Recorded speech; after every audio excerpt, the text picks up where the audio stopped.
स्वागत है सर आपका। इसी के साथ शुरुआत करूंगी कि लंबा अनुभव रहा है आपका, वर्ल्ड के बेस्ट डिफेंडर रहे हैं। अब सियासत के मैदान में सटीक गोल होगा कैसे? और ये पहला सवाल इसीलिए क्योंकि यहां पर गोलकीपर एक ही नहीं है, कई हैं। पंजाब में तो बहुत है। तो बताइए कैसे होगा अब इस बार सटीक गोल, जब आप खुद मान रहे हैं कि बहुत गोलकीपर है पंजाब में? देखिए, आज की जो पंजाब की स्थिति है वो पॉलिटिकली ज़्यादा अच्छी नहीं है। लोगों का विश्वास पॉलिटिशियंस के ऊपर कम हो रहा है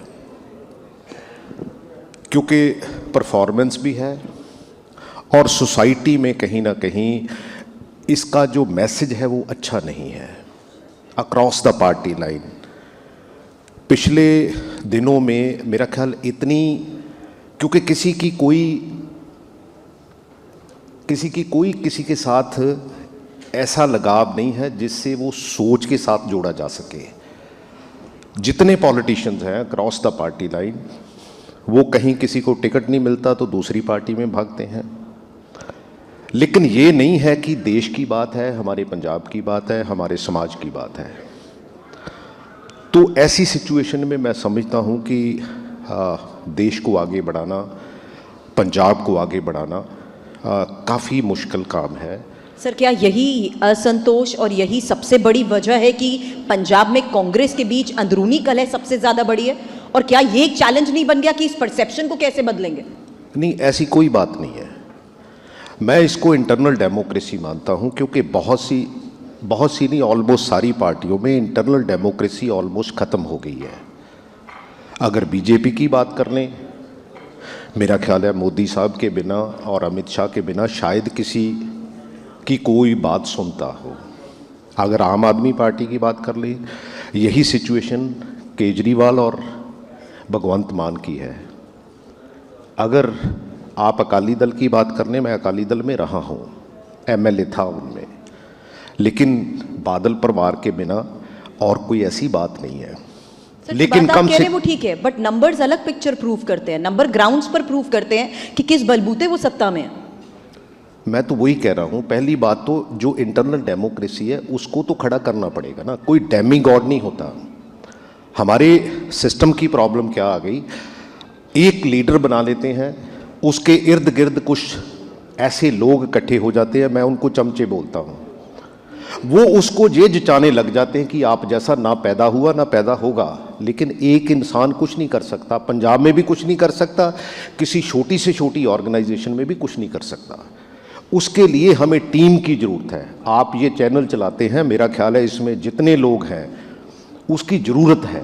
सर, टीम कांग्रेस के पास भी है, चेहरा कांग्रेस के पास भी है, तो क्या कांग्रेस के अंदर ही अपनों की नहीं सुनी जाती? यही वजह है कि आज अगर हम बात करें तो पंजाब में सभी अपनों का साथ छोड़ते हुए आगे बढ़ने की कोशिश कर रहे हैं दूसरी पार्टियों के साथ। कई बार नेचुरल क्लेंजिंग होती है, मैं इसको नेचुरल क्लेंजिंग बोलता हूँ, क्योंकि दूसरे लोगों को समय मिलेगा, दूसरे लोगों को इसमें कहीं ना कहीं चांस मिलेगा।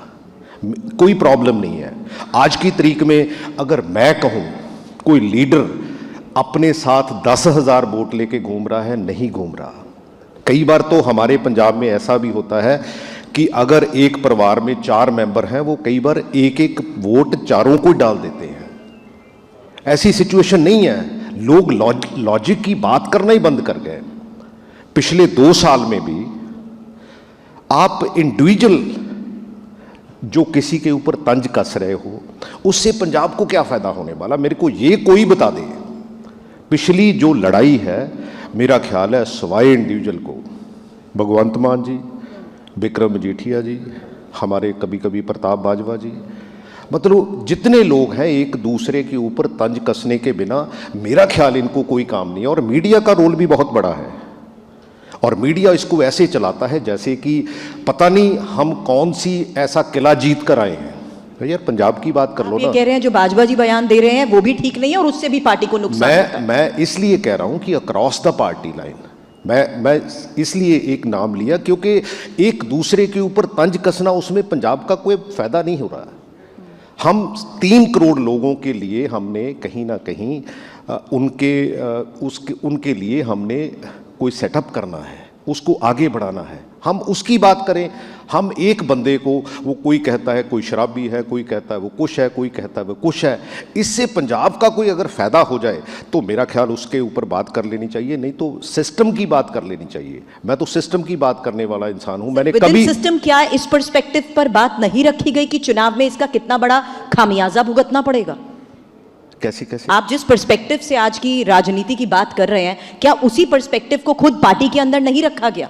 मैं इसीलिए तो मेरी प्रॉब्लम कई बार बहुत सी लोगों से यही होती है, क्योंकि मैं सिस्टम की बात करता हूं, मैं टीम की बात करता हूं। पंजाब को आज जहां पंजाब खड़ा है, ठीक है, पिछले समय में, पिछले जितने भी सालों से पंजाब के ऊपर 3.25 लाख करोड़ का कर्जा हुआ है। आज 2 साल में 80,000 करोड़ रुपया और हो गया। जब ये सरकार जाएगी आम आदमी पार्टी की, ये 5.5 lakh crore, mark my word, अगर 2027 तक चलती है, ये 5.5 लाख करोड़ रुपया कर्जा छोड़ के जाएगी। और उसका सिर्फ जो हमें इंटरेस्ट पे करना पड़ेगा वो हमारी रिसीट से ज़्यादा होगा। और उस समय हमारा सिस्टम बिल्कुल, क्योंकि अगर समाज में पैसे नहीं है, सिस्टम के पास पैसे नहीं है, हमारी बहुत सी समस्या। लेकिन जो पंजाब में सरकार चला रहे हैं वो तो अपने काम के बलबूते बहुत कॉन्फिडेंट है। वो तो कह रहे हैं पंजाब बनेगा हीरो इस बार 13-0। भगवंत मान तो खुलेआम कह रहे हैं ये बात। वो कई बार 0-13 भी हो जाते हैं। मेरे को स्कोर का तो पता है, मेरे को समझ आती है, क्योंकि कहना बहुत आसान होता है।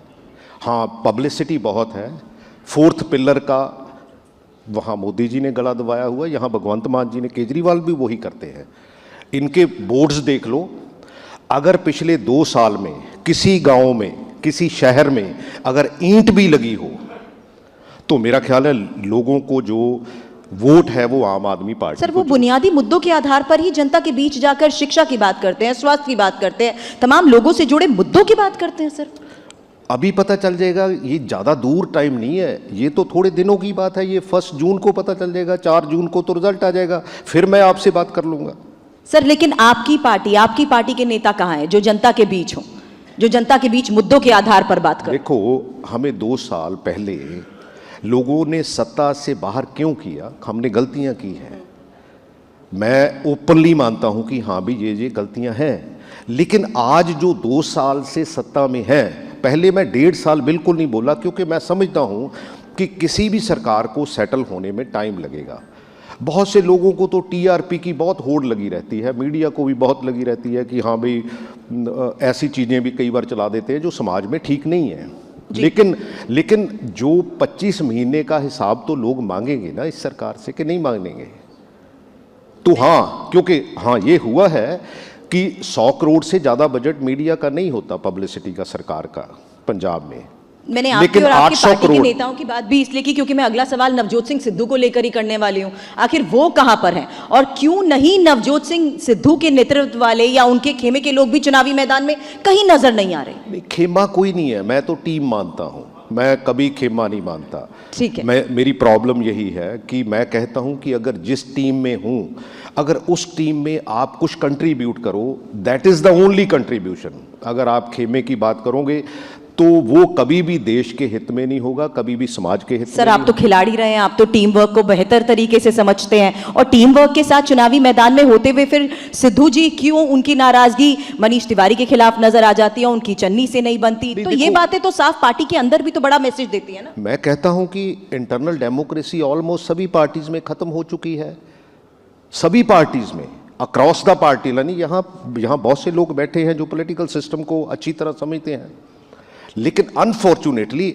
अगर ऐसा हम चलाते रहेंगे, हमारा देश भी नहीं बचेगा, हमारा पंजाब भी नहीं बचेगा, और हमारा समाज जो है वो आहिस्ता आहिस्ता ऐसी गुर्बत में हम चले जाएंगे। क्योंकि 150 करोड़ का, देखो 150 करोड़ हमारी ऑलमोस्ट 150 करोड़ का समाज है, और उस समाज के लिए काम करना इतना आसान नहीं है। तो ये लोग जो पॉलिटिकल लोग हैं, मैं इनकी मानसिकता बताता हूँ, ये ऐसे समझते हैं कि जैसे ये किसी चीज़ के हीरो हैं। आज ये फिल्म चला ली, कई ऐसे लोग हैं जो कल तक कांग्रेस में थे, उसके बाद वो दूसरे दिन आम आदमी पार्टी में चले गए, तीसरे दिन वो बीजेपी में चले गए, अच्छा चौथे दिन पता नहीं कहाँ जाएंगे। क्योंकि अगर हमने इन सारी चीज़ों को, मैं किसी अकेले को नहीं कहता, क्योंकि डेमोक्रेसी के जो 4 पिलर हैं, अगर वो अपनी अपनी जगह काम नहीं करेंगे तो हमारा देश आगे बढ़ेगा नहीं। सो मेरी तो यही समस्या है, क्योंकि पंजाब में बहुत सी ऐसी समस्याएं हैं, क्योंकि किसानी की समस्या क्योंकि दूसरी जितनी भी समस्याएं हैं वो रिलेटेड कहीं ना कहीं हमारी मैनेजमेंट। तो सर उन्हीं मुद्दों को उठाने के लिए आपके साथ इस बार इस चुनावी उत्सव में नवजोत सिंह सिद्धू नहीं है, क्यों नहीं है? नहीं, वो देखो उनकी थोड़ी बहुत उनकी समस्या है, लेकिन उनकी वाइफ कैंसर से पीड़ित है। ठीक है, वो कहीं ना कहीं कमेंट्री के लिए शायद मैं यही बोलने वाली थी जा रहे हैं, लेकिन वो अपना समय निकाल के, क्योंकि हर आदमी बहुत से पॉलिटिकल लोग हैं जो इसको चुनावी कमिटमेंट से ज्यादा जरूरी दूसरे कमिटमेंट, जहां आपने खुद कहा कि वो कमेंट्री तो अभी भी कर रही है। नहीं, देखो अल्टीमेटली कुछ लोग पॉलिटिकल सिस्टम से अपना रोजी रोटी चलाते हैं, कुछ लोग प्रोफेशन से अपनी रोजी रोटी चलाते हैं, बहुत फ़र्क है। मैं नवजोत सिंह सिद्धू का दोस्त भी हूँ, वो अच्छा इंसान है लेकिन मूडी भी है कई चीज़ें उसमें, क्योंकि हर चीज़ में हर इंसान में सारी चीज़ें पूरी नहीं होती, क्योंकि कई बार उसका मूड नहीं होता तो नहीं करता, कोई इंडिविजुअल उसमें उसकी सोच है, तो उसमें हम क्या कर सकते हैं। वही सोच अगर पार्टी को नुकसान पहुंचाने लग जाए तो सवाल तो उठेगा ना। नहीं, सवाल उठेगा, सवाल उठता है, मैं कब कहता हूँ कि नहीं उठता, लेकिन हमने आगे भी तो बढ़ना है। हम ये तो नहीं है कि वहीं रुक जाएंगे, हमारा देश वहीं रुक जाएगा। किसी एक आदमी के लिए कभी देश रुकता नहीं है, किसी एक नेता के जाने के बाद कुछ ऐसा कुछ होता नहीं है कि वहीं का वहीं खड़ा हो जाए। बिल्कुल सही कह रहे हैं। इसीलिए अब एक सवाल कर लेती हूँ कि पंजाब में आखिर कांग्रेस का नेता है कौन फिर? पंजाब में हमारा प्रेसिडेंट राजा वड़िंग है और CLP लीडर जो है मिस्टर प्रताप सिंह बाजवा है। चेहरा कौन है? अगर सत्ता में वापस आते हैं तो चलिए सीधा सवाल पूछ लेती हूँ, सत्ता में वापसी होती है, काम के बलबूते कॉन्फिडेंट है, तो CM चेहरा भी कौन होगा? मैं बड़ा क्लियर हूँ, मैं इन सबको कहता हूँ कि आप 10, 15, 20 लोगों की एक सुहृद टीम बनाओ जो पंजाब के लिए सोच सके। देखो जब भी हमारे देश में बहुत से लोग कहते हैं प्राइम मिनिस्टर नरेंद्र मोदी जी ने बहुत काम किया, लेकिन 55 लाख करोड़ के कर्जे से हम 205 लाख करोड़ के कर्जे पे पहुंच गए हैं। 23 PSUs बंद किए हैं, क्योंकि ये लोग नहीं सोचते।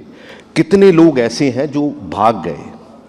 अच्छा, मैं तो RSS से पूछता हूं, आपके जरिए पूछता हूं, ये तो एक कैडर बेस्ड पार्टी है, अच्छे लोग भी हैं इसमें, मैं नहीं कहता कि नहीं अच्छे लोग, लेकिन कैडर बेस्ड पार्टी ने भी 125 लोग दूसरी पार्टियों से लेके 25 लोगों को ऐसे टिकट दिया है जिनकी 5,000 करोड़ से लेके 70,000 करोड़ का घोटाला है उनके ऊपर, और ये पता नहीं कौन सी वॉशिंग मशीन से निकालते हैं कि उसको साफ सुथरा करके आगे बढ़ा देते हैं।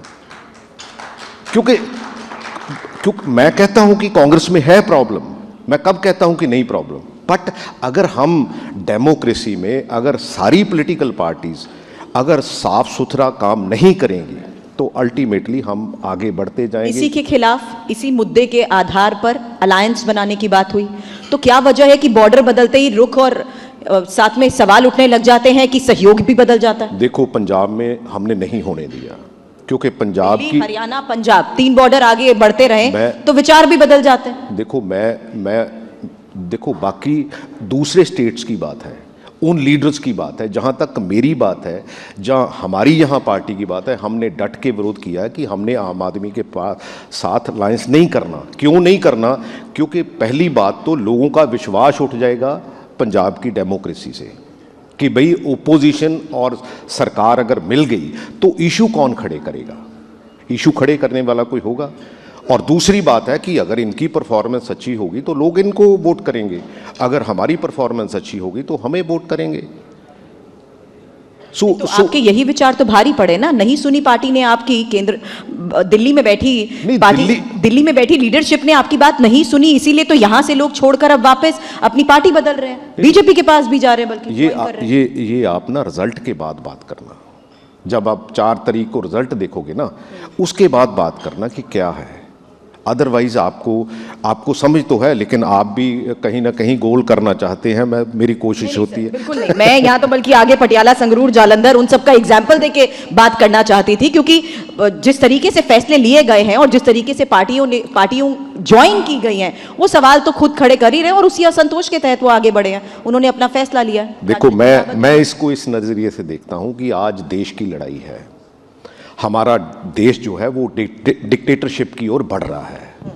हमें उसको रोकने के लिए, ये गली मोहल्ले की लड़ाई नहीं है, ये एक किसी गांव की लड़ाई नहीं है। मैं उस एंगल से देखता हूं। मेरी प्रॉब्लम क्या है कि मेरा नज़रिया वो रहता है, क्योंकि छोटी बातों को भूल जाना चाहिए, वो तो हम बाद में लड़ लेंगे। हो सकता है मैं भी कांग्रेस में 4 तारीख के बाद लड़ूं, किसी इशू के ऊपर लड़ूं, but at the same time आज जो हमारा इशू है उसके लिए हमें आगे बढ़ने की जरूरत है, और इकट्ठे होके बढ़ सकते हैं, अदरवाइज नहीं बढ़ सकते। बहुत अच्छी बात आपने कही है। फिलहाल आज सत्ता सम्मेलन पर, इस मंच पर आप हमारे साथ जुड़े, उसके लिए बहुत बहुत शुक्रिया। Thank you.